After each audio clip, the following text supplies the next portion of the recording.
یہ جو وقت آیا ہے، یعنی یہ وقت ایسا ہے کہ جہاں اللہ اپنی قدرت دکھا کر اپنی رحمت کی طرف متوجہ کر رہا ہے، یا جہاں اللہ اپنی قدرت دکھا کر ہمیں بندگی کے لیے درکار مگر فراموش شدہ عاجزی کی طرف متوجہ کر رہا ہے۔ اس ماحول میں جو چھلک رہا ہے اللہ کے ذکر سے، مطلب یہ غیر معمولی ماحول ایسا ہے کہ اس میں ذاکر بننے یا غافل نہ رہنے یا اللہ کے ساتھ تعلق میں پیدا ہو جانے والی گزشتہ کمزوریوں کو دور کرنے کے جتنے مواقع ہیں وہ عام حالات میں نہیں ہوا کرتے۔ تو ان مواقع سے فائدہ اٹھانا چاہیے اور اللہ سے تعلق کی یہ دونوں قدریں ہمیں بحال کرنے ان کے احیا کی کاوش کرنے کے لیے مطلوب مجاہدہ کرنا آج ہر عمل سے زیادہ ضروری ہے۔ مطلب اگر ہم نے اس موقع کو بندگی میں صداقت پیدا کرنے کا ذریعہ نہ بنایا، اگر ہم نے اس بے بس کر دینے والی وبا کو اللہ کی قدرت اور اللہ کے جلال کی نشانی کی حیثیت سے محسوس کرنے کا چلن نہ اپنایا، تو پھر ظاہر ہے کہ پھر قیامت ہی جگائے گی ہمیں، پھر ہم سے اس وقت منوایا جائے گا جب ماننا کوئی اجر نہیں رکھتا۔ تو ابھی اللہ کو ماننا، اپنی اوقات کو پہچاننا اور اللہ کی قدرت و رحمت کو جاننا بالکل ایک سانس کے فاصلے پر ہے۔ اس سہولت سے جس نے فائدہ نہیں اٹھایا اسے پھر شور قیامت جگائے گا، اور وہ شور اور اس سے جاگنا، یعنی اس شور سے جاگنے پر بیداری کا اجر نہیں ملے گا، ورنہ تو اللہ کی معرفت تو جہنمیوں کو بھی جہنم میں حاصل ہو جائے گی، لیکن اس معرفت کا کیا فائدہ؟ بسم اللہ الرحمن الرحیم۔ السلام علیکم سامعین، آپ کی میزبان طوبہ ذوالفقار رفا FM 102.2 سے حاضر ہیں۔ پروگرام کا وقت شروع ہوا جاتا ہے۔ اقرا، اس کے میزبان ہیں شوال امین۔ گفتگو کریں گے سید مہر الدین افضل۔ ناظرین اور سامعین، آپ اس پروگرام کو رفا FM 102.2 کے علاوہ دیکھ سکتے ہیں azmpakistan.tv پر، اور اس کے علاوہ edutv.hsc.gov.pk پر بھی دیکھ سکتے ہیں۔ آئیے چلتے ہیں پروگرام کی طرف۔ اقرا۔ بسم اللہ الرحمن الرحیم۔ ناظرین و سامعین، میں ہوں شوال امین اور آپ دیکھ رہے ہیں پروگرام اقرا۔ یہ پروگرام آپ EDU-TV پر، azmpakistan.tv پر اور ریڈیو FM 102.2 پر بھی سماعت فرما رہے ہیں۔ ناظرین و سامعین، آج روزمرہ ہمارے ساتھ سید مہر الدین صاحب موجود ہیں۔ آج ہم سورہ بقرہ کی جانب بڑھ رہے ہیں، اور سورہ بقرہ میں الف لام میم ذالک الکتاب لا ریب فیہ ھدی للمتقین، اس کے بارے میں پوچھیں گے اور اس کی اہمیت کا پوچھیں گے کہ جس کا ترجمہ یہ کیا جاتا ہے یہ کتاب بے شک ہے ہدایت متقیوں کے لیے، جو کہ تقویٰ پر چلے، جنہوں نے سچائی کا اور ہدایت کا راستہ اختیار کیا۔ السلام علیکم سر، کیا حال ہیں آپ کے؟ جی وعلیکم السلام ورحمۃ اللہ وبرکاتہ۔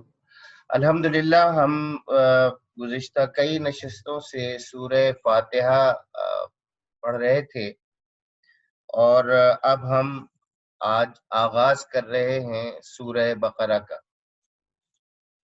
سورہ بقرہ قرآن مجید کی سب سے بڑی سورت ہے اور ترتیب کے اعتبار سے سورہ فاتحہ کے بعد سورہ بقرہ دوسرے نمبر پر آتی ہے. البتہ نزول کے اعتبار سے یہ کافی تاخیر سے مدینہ طیبہ میں مختلف مواقعوں پر اس کے مختلف اجزاء نازل ہوئے ہیں. تو ہم یہ کہتے ہیں کہ یہ مکمل مدنی صورت ہے جو مدینہ طیبہ کے آغاز میں جس کا نزول ہوا. قرآن مجید کو سمجھنے کے لیے اس کے پس منظر کو سمجھنا بہت ضروری ہے. مدینہ طیبہ میں جب حضور صلی اللہ علیہ وسلم گئے ہیں تو وہاں ایک بادشاہ کے طور پر گئے ہیں، حکمراں کے طور پر گئے ہیں، اور وہاں جا کر ایک ریاست کی بنیاد ڈالی ہے جسے ریاست مدینہ کہا جاتا ہے. اور ریاست کو چلانے کے لیے اور ریاست کس طرح کا انسانی معاشرہ ترتیب اور تشکیل دینا چاہتی ہے، اس کے لیے جو ربانی ہدایات ضروری تھی، سورہ بقرہ ان ہدایات کا مجموعہ ہے. اور اس سے اگلی جو سورت ہے سورت آل عمران، وہ سمجھیں کہ وہ اس کا تتمہ ہے. یہ دونوں سورتیں مل کر ایک اسلامی معاشرہ جو مدینہ طیبہ کی ریاست کے لیے ضروری تھا، اس کے لیے بہت بنیادی ہدایات ان میں موجود ہیں. تو ہم اس کو وقتاً فوقتاً دیکھیں گے. ہمارے پاس بہت مختصر وقت ہوتا ہے. ظاہر ہے اس وقت میں ہم بہت ساری باتوں کا احاطہ نہیں کر سکتے. البتہ ہم ہر نشست میں کچھ نہ کچھ بات اس حوالے سے ضرور کریں گے کہ یہ ذہن میں رہے کہ یہ اس کا پس منظر کیا ہے اور اس وقت کس طرح کے حالات تھے جب یہ آیات نازل ہو رہی تھی. آغاز ہوتا ہے اس طرح سے: اعوذ باللہ من الشیطان الرجیم، بسم اللہ الرحمن الرحیم، الف لام میم، ذالک الکتاب لا ریب فیہ ھدی للمتقین الذین یؤمنون بالغیب ویقیمون الصلاة ومما رزقناہم ينفقون والذین یؤمنون بما انزل الیک وما انزل من قبلک وبالآخرة هم يوقنون أولئك على هدى من ربهم وأولئك هم المفلحون. صدق اللہ العظیم. یہ ابتدائی 5 آیات ہیں. آغاز ہوتا ہے الف لام میم. یہ حروف مقطعات کہلاتے ہیں، یعنی قطع کیے ہوئے، ٹکڑے ٹکڑے، الگ الگ، علیحدہ علیحدہ حروف.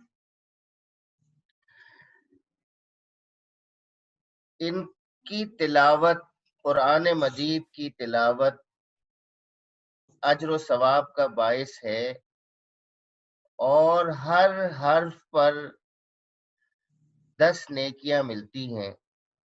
اور حضور صلی اللہ علیہ وسلم نے فرمایا کہ میں یہ نہیں کہتا کہ الف لام میم اس پہ 10 نیکیاں ہیں، بلکہ الف الگ، لام الگ، میم الگ، ہر حرف کی تلاوت پر، اس کے پڑھنے پر نیکیاں ہیں، 10 نیکیاں.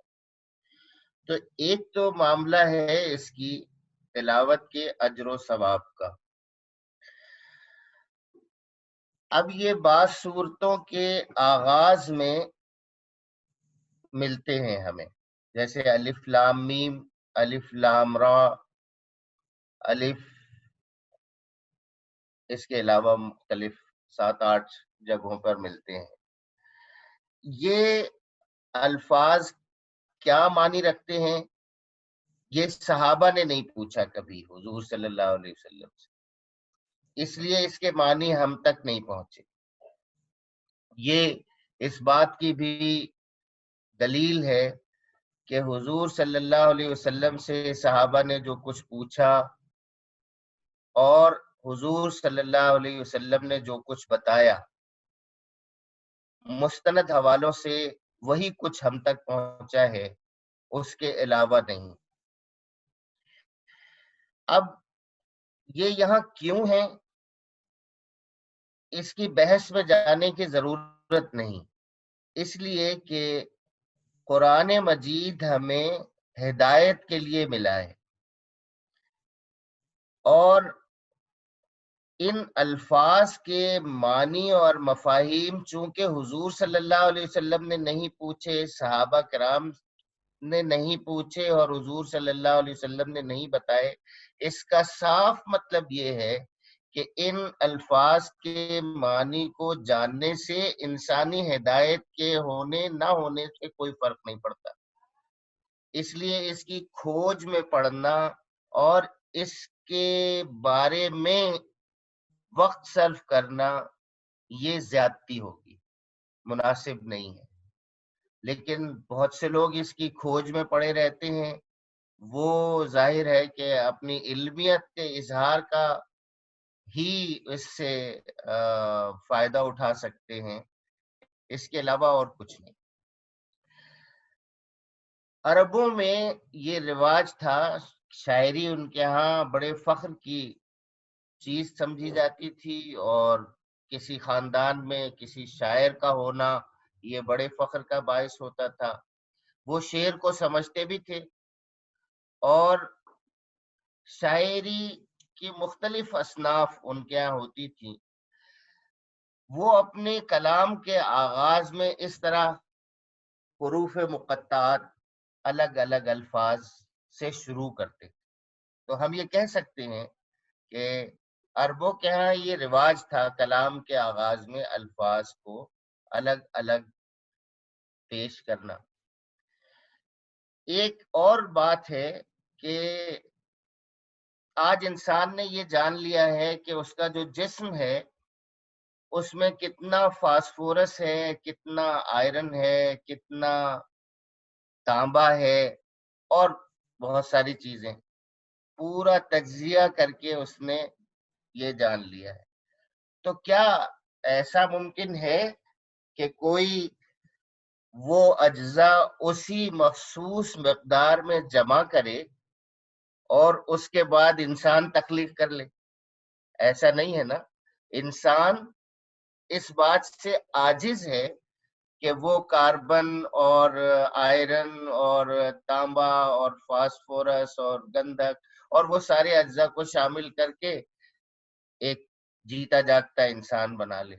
اسی طرح سے انسانی زبان ہے، وہ زبان مختلف حروف کا مجموعہ ہے، جیسے الف لام میم، الف لام میم صاد، الف لام میم را۔ ان الفاظ سے مل کر جو زبان بنتی ہے وہ زبان آپ دیکھ لیجئے، اور یہ کلام جو اللہ کا کلام ہے، قرآن مجید ہے، اس کو دیکھ لیجئے۔ جس طرح سے انسانی اجزائے ترکیبی کو جمع کر کے ایک انسان نہیں بنایا جا سکتا، اسی طرح سے الفاظ کو جمع جوڑ کر کے کوئی اللہ کے کلام جیسا کلام نہیں بنا سکتا۔ یہ چیلنج قرآن مجید نے بار بار دیا ہے۔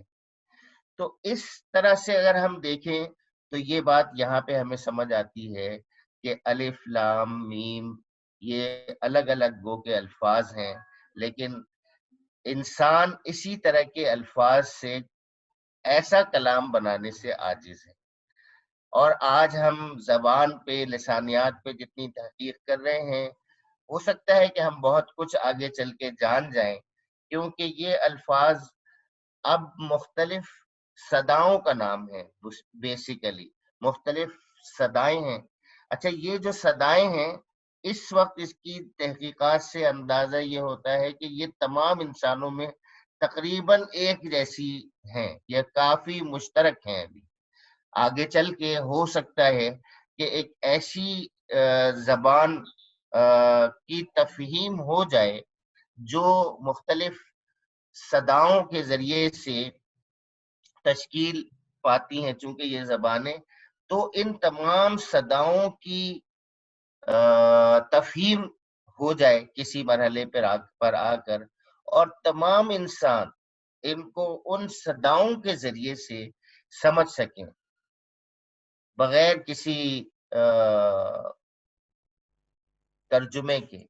یہ آگے جا کے آپ کی ممکن آواز ہے، تو ہو سکتا ہے کہ بہت کچھ الفاظ اور چیزیں سمجھ میں آ رہی ہیں، لیکن وہ آگے کی بات ہے۔ اس سے آگے ارشاد ہوا ذالک الکتاب، بے شک یہ اللہ کی کتاب ہے، ذالک الکتاب لا ریب، اس میں کوئی شک نہیں، لا ریب فیہ، اس میں کوئی شک نہیں، اس بات میں کوئی شک نہیں کہ یہ اللہ کی کتاب ہے، اور اس بات میں بھی کوئی شک نہیں کہ اس میں جو کچھ بیان کیا گیا ہے وہ شک اور شبہ سے بالاتر ہے، وہی صداقت ہے اور مسلمہ صداقت ہے۔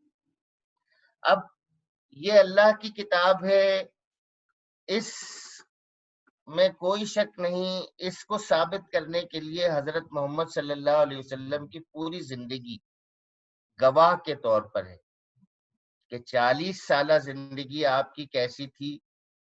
آپ کی 40 سالہ زندگی میں ہمیں لکھنے پڑھنے کا کوئی بھی ثبوت نہیں ملتا، کوئی ذرا سا بھی شائبہ نہیں ملتا، اور 40 سالہ زندگی میں ہمیں ان کا کہیں پہ خطبہ دینا بھی نہیں ملتا، کہیں تقریر کرنا بھی نہیں ملتا، کہیں کسی زندگی کے موضوع پر کوئی فلسفیانہ گفتگو کرتے ہوئے بھی ہم حضور صلی اللہ علیہ وسلم کو 40 سال کی پوری زندگی میں نہیں پاتے، کہیں بھی آن ریکارڈ نہیں ہے۔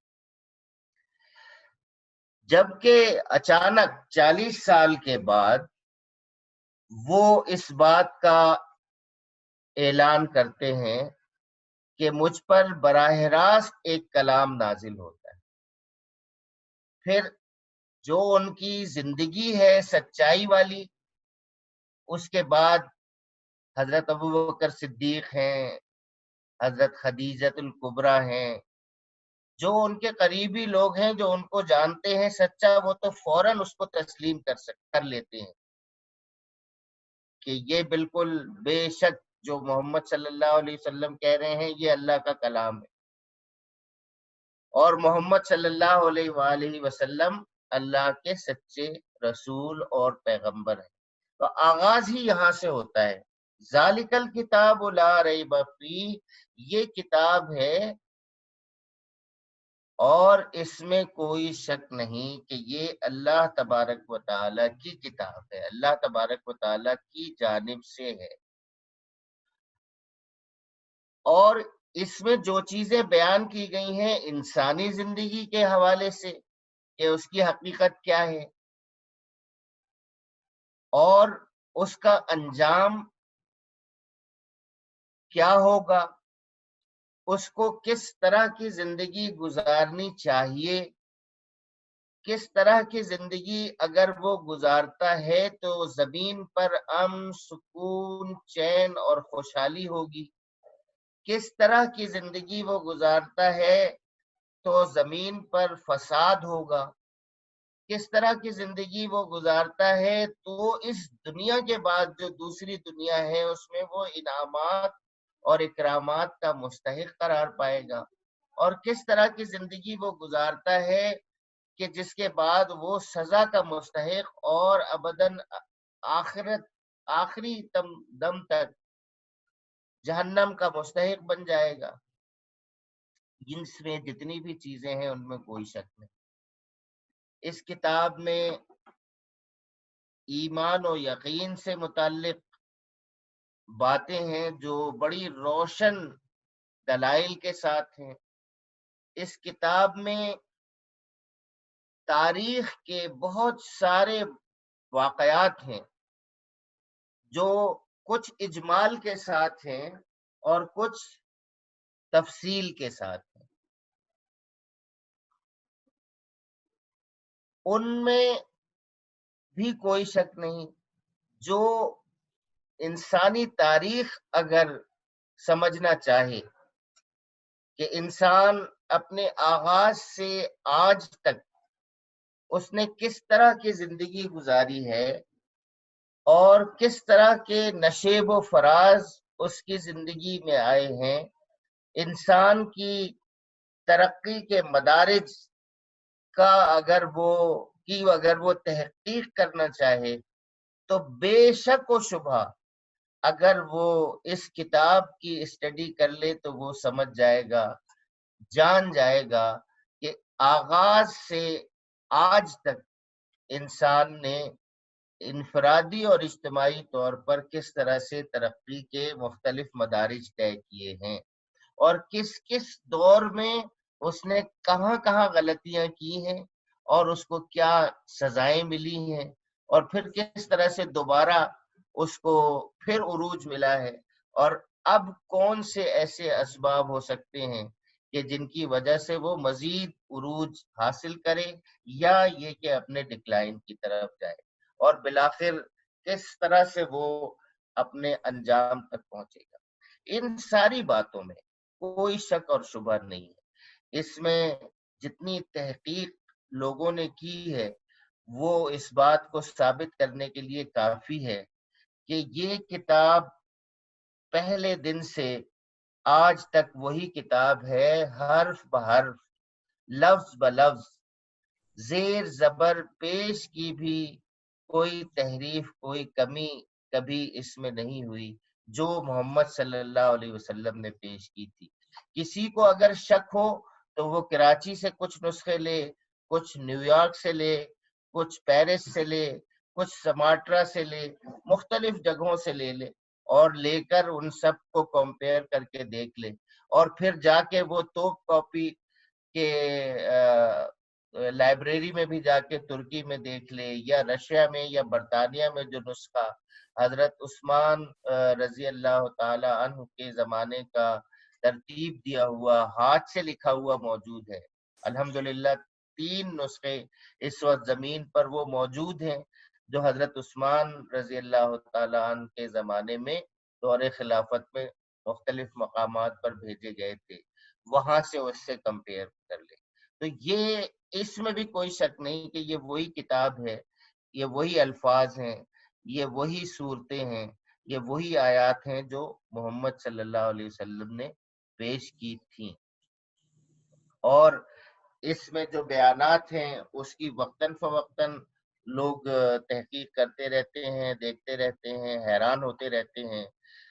مثلاً یہی بات کہ آج سے 1400 اور 1450 سال پہلے کوئی ایسا آلہ نہیں تھا کہ انسان پیٹ پہ رکھ کر دیکھ سکے کہ جو بچہ وجود میں آتا ہے وہ کن مراحل سے گزرتا ہے. آج تو انسان جانتا ہے کہ 3 ٹریمسٹر ہوتے ہیں، پہلے ٹریمسٹر میں یہ ہوتا ہے، دوسرے میں یہ ہوتا ہے، تیسرے میں یہ ہوتا ہے. لیکن 1450 سال پہلے اس کتاب میں بتا دیا گیا تھا کہ وہ کس طرح سے اس کا آغاز ہوتا ہے، پھر کس طرح سے وہ ایک خون کا بنتا ہے قطرہ، پھر کس طرح سے وہ لوتھڑا بنتا ہے گوشت کا، پھر کس طرح سے اس کے اندر جو ہے وہ صورت گری ہوتی ہے، پھر کس طرح سے اس میں جان پیدا ہوتی ہے، پھر کیسے وہ اسی جسم سے خوراک کا انتظام کرتا ہے. یہ بات 1450 سال پہلے جب بیان کی گئی تھی اور آج انسان اس کی تحقیق کرتا ہے تو حیران ہو جاتا ہے. جب کوئی یہ کہتا ہے کہ سمندر کا وزٹ کرتا ہے، اس میں غور و فکر کرتا ہے، ڈھونڈتا ہے اور اس میں دیکھتا ہے ایک جگہ کھارا پانی ہے اور ایک جگہ میٹھا پانی ہے اور دونوں مل نہیں رہے، تو حیران ہوتا ہے. اور کوئی اسے بتاتا ہے کہ قرآن مجید میں تو یہ 1450 سال پہلے بیان کر دیا گیا تھا کہ ایک ایسا سمندر میں ایسے مقامات بھی ہیں جہاں پہ کھارا اور میٹھا پانی ایک ساتھ ہے لیکن مل نہیں سکتا. کون سی طاقت ہے اس کو روکنے والی اس کو ملنے سے؟ تو اس طرح کی اور درجنوں مثال ہیں جو خود اس دنیا اور کائنات پر ریسرچ کرنے والوں نے دریافت کی ہیں، جو قرآن مجید میں ہے. بدقسمتی سے ہم نے مسلمانوں نے نہ کائنات کو اس طرح سے پڑھا ہے، اس کی چیزوں کو جس طرح سے ان کو پڑھنے کا، سمجھنے کا، ڈسکور کرنے کا حق ہے، اور نہ قرآن مجید کو ہم اس طرح سے پڑھتے ہیں جس طرح سے اس کو پڑھنے اور سمجھنے کا حق ہے. جس دن ایسا ہوا، انسان وہ دن اس کی فلاح اور کامرانی کا دن ہوگا جب وہ کائنات کے سربستہ حقائق کو بھی جان رہا ہوگا اور وہ قرآن مجید کو بھی ایمان اور یقین کے ساتھ پڑھ رہا ہوگا. حقیقتاً انسان کی فلاح اور کامیابی اور کامرانی کا وہی دن ہوگا. انشاءاللہ ہم اس موضوع کو آگے ہدی للمتقین اور پھر آگے وہ کیا صفات ہیں جن کے لیے یہ ہدایت ہے، اس کو ہم اگلی نشستوں میں جاری رکھیں گے. آج کی نشست تک میں اتنا ہی کہ یہ حروف مقطعات ہیں جو مختلف کئی صورتوں میں ہیں، اور ان کے معنی کے جاننے سے انسان کی ہدایت اور گمراہی پہ کوئی فرق نہیں پڑتا. اور البتہ یہ کتاب، اس بات میں کوئی شک نہیں کہ یہ اللہ کی کتاب ہے، اور اس بات میں بھی کوئی شک نہیں کہ اس میں جو کچھ بیان کیا گیا ہے اس میں کوئی شک کرنے کی جی گنجائش نہیں. انسان یقین کے ساتھ اس کتاب کو ہاتھ لگائے گا، اس کتاب کو پڑھے گا تو یقیناً اس سے فائدہ اٹھائے گا. لیکن اس سے فائدہ اٹھانے کے لیے کیا شرائط ہیں وہ آگے بیان کی جا رہی ہیں، جس میں سب سے پہلی ہدی للمتقین ہے. تو انشاءاللہ ہم اگلی نشست میں یعنی کل تقوی کے حوالے سے بات کریں گے کہ متقین کون ہوتے ہیں، متقیوں کی کیا صفات ہوتی ہیں، اور کن صفات کے حامل لوگ اس کتاب سے فائدہ اٹھا سکتے ہیں. وآخر دعوانا ان الحمدللہ رب العالمین. جی، بہت شکریہ آپ کا. آپ نے ایکسپلین کیا لوگوں کو کہ اس کی کیا ہے، لیکن اس میں ہمیں ایک بات دیکھنے کو ملی ہے کہ کس طرح مثبت انداز سے اللہ تعالیٰ نے اس کو بیان کیا ہے کہ انسان کی اچھی اچھی چیزیں اور اللہ تعالیٰ کی انسان کے اوپر نعمتیں ہدایات کی صورت میں، کسی نعمت کی صورت میں، چاہے وہ خوراک ہو، چاہے وہ کوئی بھی اللہ کی طرف سے انسان پر ہدایت نازل ہو، تو وہ انسان کیسے ہوتے ہیں متقی کے انداز میں اس میں بیان کیا گیا ہے. انشاءاللہ آگے بھی ہم سورہ بقرہ کو لے کے چلیں گے. طویل سورہ ہے اور یہ ہماری ہدایت کے لیے بہتر ہے کہ ہم اس پر غور و فکر کریں. سر آپ کا بہت زیادہ شکریہ، آپ ہمارے ساتھ موجود تھے. آپ لوگوں کا بھی شکریہ. انشاءاللہ آپ سے نیکسٹ ایپیسوڈ میں ملاقات ہوگی. اپنا بہت سارا خیال رکھیے. اللہ حافظ. سامعین، ابھی آپ سن رہے تھے پروگرام اقرا. سنتے رہیے رفا FM 102.2. آئیے چلتے ہیں کلام اقبال کی طرف. کلام اقبال پڑھ رہی ہیں طوبیٰ ذوالفقار.